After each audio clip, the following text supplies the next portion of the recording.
Get out of here right now. You're not my real father. You were just a charity case my parents pitied." The words fell like shards of glass in the polished Beverly Hills mansion. 62-year-old Daniel Carter stood silently by the door, a small suitcase in his hand, watching his adoptive daughter Sophie hurl insults at him like a spoiled heiress. The man who had worked triple shifts to fund her education, who had given up his own bedroom so she could grow up in comfort, who had poured every ounce of his savings into her future, was now being discarded like yesterday's trash in a house he had helped build. The irony was bitter. Over 2 decades ago, when Sophie was just 5, her young biological parents had died suddenly in a car accident. No relatives came forward. No wealthy friends wanted the responsibility. Only Daniel, who had been the family's quiet chauffeur, stepped up when everyone else turned away. "Your parents entrusted you to me when they passed, Sophie. I raised you as if you were my own child," Daniel said softly, his voice steadier than expected, almost as if he had long prepared for this moment. "Exactly," Sophie snapped. "You raised me, you did your duty. And now it's over. I don't need you anymore." Her blonde curls shook with fury as she turned her back on him. "I'm a lawyer now. I have this beautiful house and a wealthy fiance. You're just in the way." On the armchair sat Adrian Monroe, her 35-year-old fiance and heir to a powerful construction empire. His tailored suit and polished demeanor made him look every bit the aristocrat he believed himself to be. Tapping his manicured fingers on the chair, he smirked and said, "Finally, sweetheart. It's about time you moved on from all this." Those words carried the same poison Daniel had felt creeping into his life for the last 2 years, ever since Adrian had entered Sophie's world. Daniel was no longer introduced as her father at gatherings. At dinners, he was called the man who helped when I was a child. Invitations disappeared. His presence was an embarrassment Sophie couldn't bear in front of her elite peers. "Do you even know what people at the club say about me still living here?" Sophie spat, cheeks red with humiliation. Daniel looked at her with sadness. "With who, Sophie?" he asked gently, though they all knew what she meant.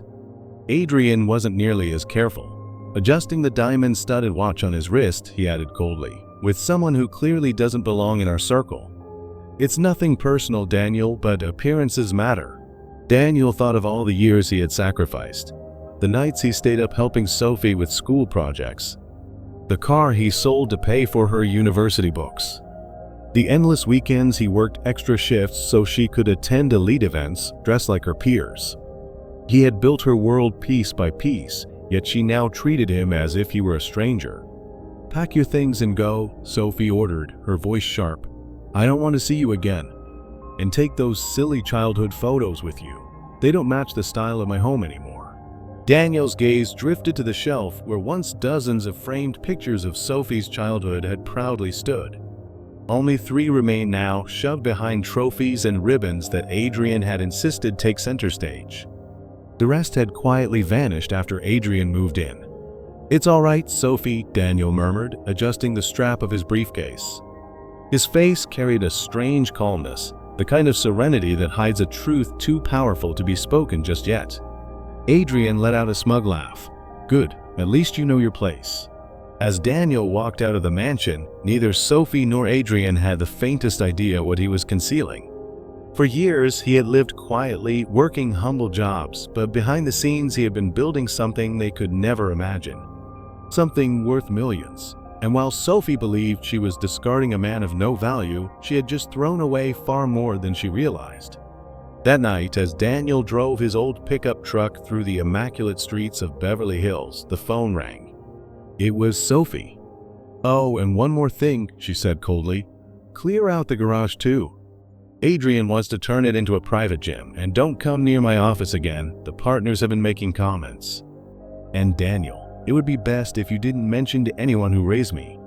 It could complicate things." She ended the call without a goodbye. Daniel pulled over in front of a small diner on the edge of town, the same diner where he had once cleaned tables overnight to afford Sophie's textbooks. Inside, he was greeted warmly by Henry Lee, an old friend from his janitorial days who now owned a successful security company. "Daniel, my brother," Henry exclaimed, "it's been years. How's Sophie? I heard she became a hotshot lawyer." Daniel sighed and shared what had happened. Henry's smile faded into anger. After everything you did for her? I remember when you skipped meals so she could eat, when you worked all night and still helped her with homework. She doesn't remember, huh? Or doesn't want to, Daniel replied, stirring his untouched coffee. This isn't just about pride, Henry said, leaning in. That fence of hers, he's after money. He probably convinced her you're worthless, so she won't expect anything from you. Daniel's lips curved into a knowing smile. That's the thing. They think they know everything about me, but they don't. He pulled out his phone and showed Henry an account. The numbers on the screen made Henry nearly choke. $5.5 million? Daniel, is this real? The investments I made years ago, the tech stocks I bought, they've grown beyond anything I imagined. I never told Sophie. I wanted to be sure she loved me for me, not for what I had. Henry stared at him in shock. So, what now? Daniel leaned back, eyes steady. First, I'll give them exactly what they asked for. I'll disappear. But when I come back, it'll be as someone they never saw coming. The presentation began right on time. Jonathan Reed, polished in his tuxedo, stepped onto the stage with a proud smile. Ladies and gentlemen, he announced, tonight we celebrate someone extraordinary. A man who has pledged $2 million towards scholarships for underprivileged students and who will also fund 3 new community centers across Los Angeles. Please welcome Mr. Daniel Carter. The ballroom erupted in applause. Sophie and Adrian clapped half-heartedly, more focused on mingling with society's elite than the speech. But when the name landed, Sophie froze. The blood drained from her face. Daniel appeared on stage in a flawless tuxedo. His posture was straight, his presence commanding, his confidence unmistakable. The spotlight fell on him, and silence rippled across the room. Good evening, Daniel began, his voice calm yet powerful. Thank you for being here to support a cause that is deeply personal to me. Ensuring that young people, regardless of their background or the color of their skin, have the same chance at success as anyone else. Sophie's legs trembled. Adrian leaned toward her, whispering, "That's him? The man you called just a driver?" Daniel's eyes swept the room before resting squarely on Sophie. You may wonder why I chose education, he continued. The answer is simple. Recently, I learned in the hardest way possible that raising someone with love does not guarantee respect in return. A hushed murmur spread among the guests. Photographers captured the tension, sensing a scandal brewing. For 23 years, I raised a young girl as though she were my own flesh and blood, Daniel said. I worked multiple jobs, sold everything I could, sacrificed sleep and comfort so she would have the best education money could buy. And just last week, I was thrown out of my home. Told I was an embarrassment to her social circle. Gasps rippled through the audience. Sophie tried to stand and leave, but all eyes pinned her in place. Adrian clenched his jaw. You didn't tell me he was this Daniel, he hissed. But do you know what hurt the most? Daniel asked, his voice cutting the air like steel. It wasn't the rejection. It was realizing that I had raised someone who believed a person's worth is measured only by wealth and appearances. Jonathan Reed shifted nervously. Mr. Carter, perhaps we should bring the focus back to the charity? Daniel smiled faintly. Yes, Jonathan, the charity. He reached into his jacket, pulling out a folder. These scholarships, $200,000 annually, will help young people rise above barriers that society insists should hold them back. They will remind us all that value is found in potential, not privilege. The hall was silent. Sophie's face burned with humiliation. Adrian, ever the opportunist, forced a smile and stepped forward. Daniel, what a pleasant surprise. Sophie was just telling me how much she... There's no need, Mr. Monroe, Daniel interrupted, his tone polite yet firm. Last week you told me I didn't belong in your social circle. And you were right. I don't belong among people who reduce others to their net worth. The audience stirred, whispers spreading like wildfire. Cameras flashed. Beverly Hills would be buzzing about this by morning. And the irony? Daniel added with a small laugh. All those years Sophie was ashamed to call me her father, I was quietly building something she never imagined. The $5.5 million I've invested here tonight came from sacrifices I made after funding her education. The room erupted in applause. Guests rose to their feet, clapping and cheering. Sophie sat frozen, realizing not only had she lost millions, but her reputation was unraveling before the entire social elite. Adrian's face turned ashen, already calculating the fortune that had slipped beyond his grasp. "I am leaving your social circles," Daniel concluded, "and joining a much greater one, the circle of people who use prosperity to uplift, not to belittle." The standing ovation thundered through the hall. Cameras captured Sophie's pale face, cementing her downfall. 3 months later, Daniel sat in his new high-rise office, overlooking the city skyline. A polished sign on the door read, "The Carter Foundation, transforming lives through education."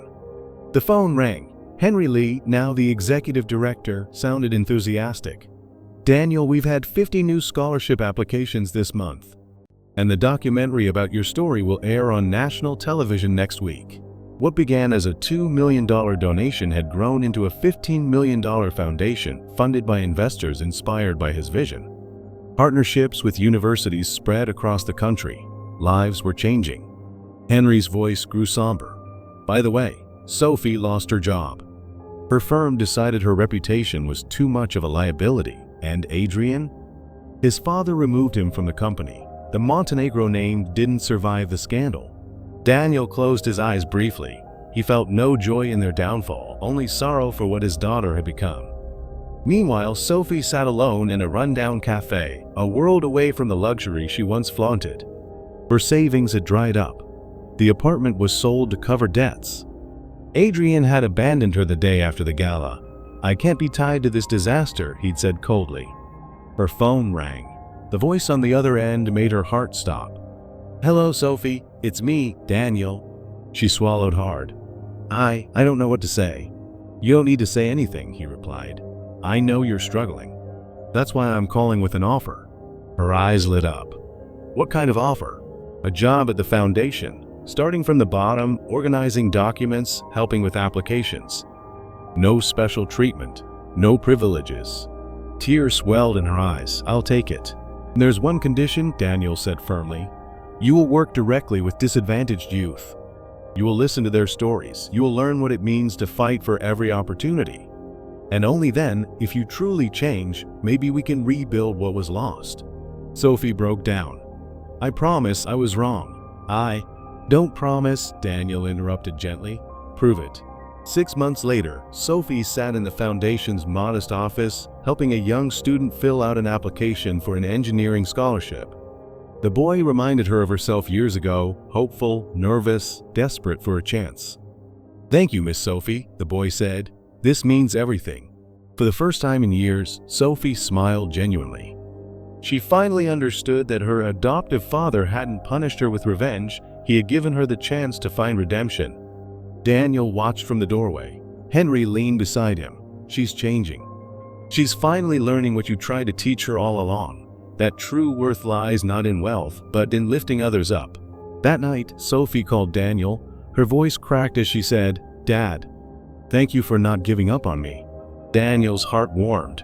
Sometimes people have to lose everything before they can discover what really matters. 2 years later, Daniel stood at Harvard University before an audience of 500 students. His voice carried across the hall. "I learned that the best revenge is not to destroy those who hurt us. It is to create something so powerful and meaningful that it uplifts everyone around us.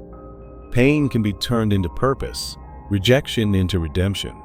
In the front row sat Sophie, now a graduate in social work, dedicating her life to helping underprivileged youth through the foundation. She smiled proudly, no longer ashamed of the man who had raised her. The applause shook the room. But Daniel knew the real victory wasn't in recognition or fame, it was in Sophie's transformation and in the countless lives that had been touched by the Carter Foundation. For Daniel Carter, the true legacy wasn't money, but proving that love, sacrifice, and integrity could outlast prejudice, greed, and betrayal,